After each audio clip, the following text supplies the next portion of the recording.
Welcome students. आज हम कक्षा 7 का पाठ 3 रेशों से वस्तु तक पढ़ेंगे। बच्चों, इसके पहले भाग में हमने ऊन के रेशों के बारे में जाना था कि ऊन के रेशे से हमें किस प्रकार ऊन प्राप्त होती है। बच्चों, आज हम रेशम के बारे में जानेंगे कि रेशम क्या है। तो बच्चों, सबसे पहले हम जान लेते हैं कि रेशम का उत्पादन सबसे पहले कहाँ हुआ। बच्चों, रेशम का आविष्कार सबसे पहले चीन में हुआ था, जो विश्व में सर्वाधिक रेशम उत्पन्न करने वाला देश है। और हमारा देश विश्व का लगभग 13% भाग रेशम उत्पन्न करता है। ठीक है बच्चों, अब आता है कि रेशम के आखिर बनता कैसे है, रेशम का निर्माण किस प्रकार से होता है। तो हम इसके बारे में जानेंगे कि रेशम है क्या। तो बच्चों, रेशम एक प्राकृतिक रेशा है जो रेशम कीट के हमें कोकून से प्राप्त होता है। और रेशम के रेशे भी क्या होते हैं, जांतव रेशे होते हैं।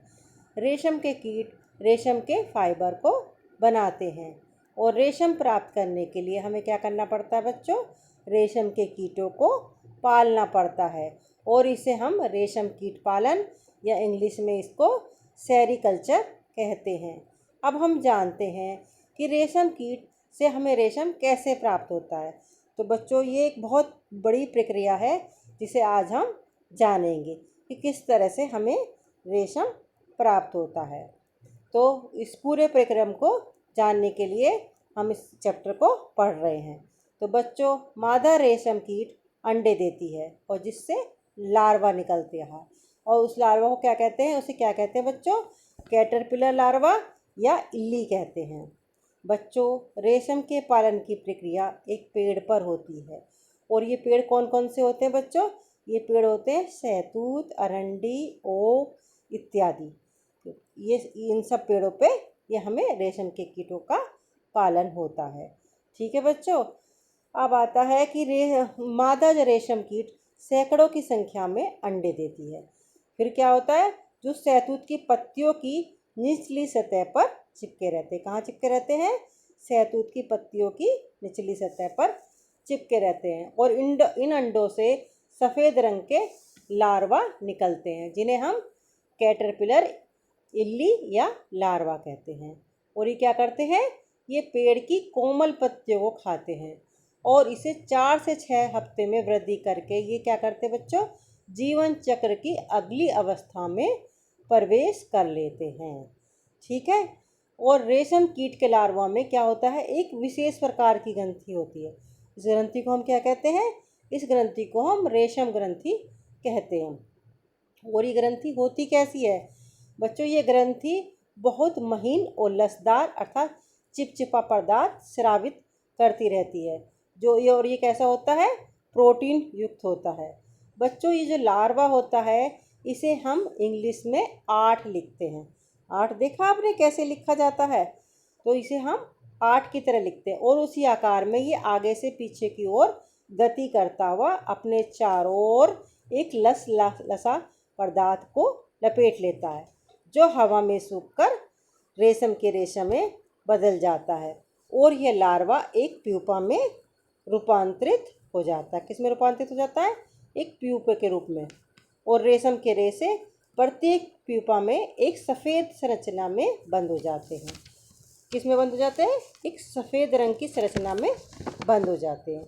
और इन्हीं प्यूपा युक्त गोलाकार रचना को हम क्या कहते हैं, कोकून। क्या कहते हैं बच्चों, हम इसे कोकून। और कोकून के अंदर ही प्यूपा विकसित होकर वयस्क रेशम कीट में बदल जाता है। किस में बदल जाता है, वयस्क रेशम कीट में।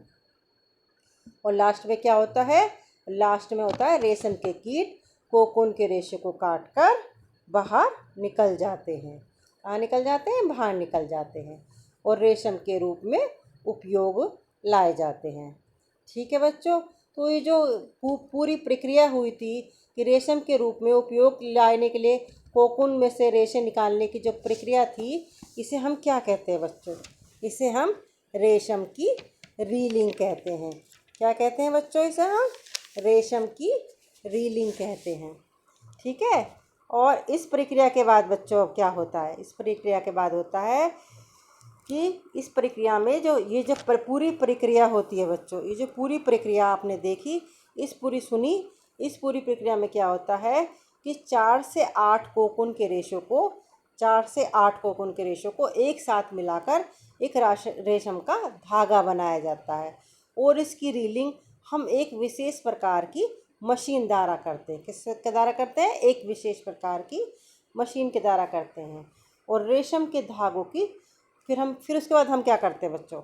ये तो हमने इसकी रीलिंग कर ली, ठीक है। अब हमारे पास रेशम का धागा हमें मिल गया। अब हम क्या करते हैं? अब हम रेशम के धागों को सुंदर रंगों में रंगाई करते हैं। क्योंकि जो रेशम के धागे होते हैं, जैसे हमने उसमें पढ़ा था, ऊन जो होती है हमें काली और सफ़ेद रंग में ही मिलती है। तो जबकि हम बाज़ार से हम ऊन खरीदते हैं तो हम कलरफुल खरीदते हैं, तो उसके लिए हमें क्या करना पड़ता है? उन्हें रंगना पड़ता है। उन्हें कलरफुल बनाने के लिए हमें रंगना पड़ता है। तो इसी प्रकार रेशम के साथ भी होता है।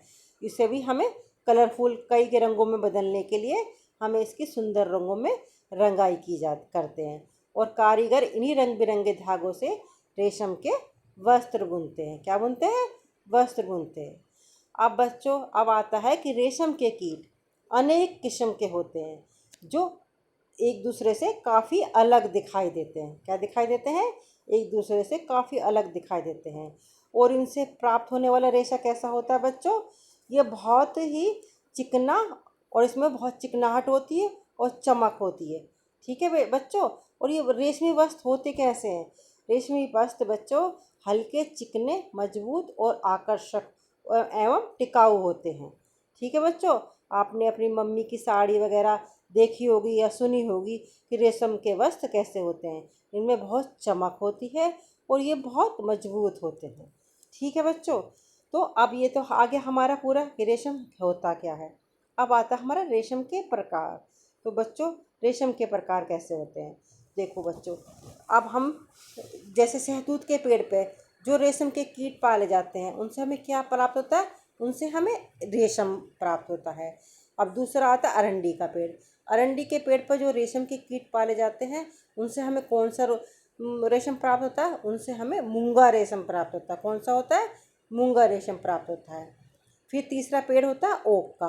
तो जो ओक के पेड़ पे रेशम के कीट पाले जाते हैं, उनसे हमें कौन सा रेशम प्राप्त होता है? टसर रेशम और कोशा रेशम। तो ये सब क्या होगी? हमारी रेशम की वैरायटी होगी, जो हमें तो अलग अलग 3 तरह के पेड़ों पे से अलग अलग तरीके से पाई जाती है। ठीक है बच्चों। आशा करती हूँ अभी हमारा पूरा चैप्टर ख़त्म हो गया कि रेशों से वस्त्र तक। तो पहले भाग में हमने ऊन के रेशों के बारे में जाना था, और दूसरे भाग में हमने रेशम के रेशों के बारे में जाना है। तो आशा करती हूँ जो मैंने आपको जानकारी दी है वो आपको समझ में आई होगी। अब आप इनके नोट्स बना सकते हैं। धन्यवाद बच्चों।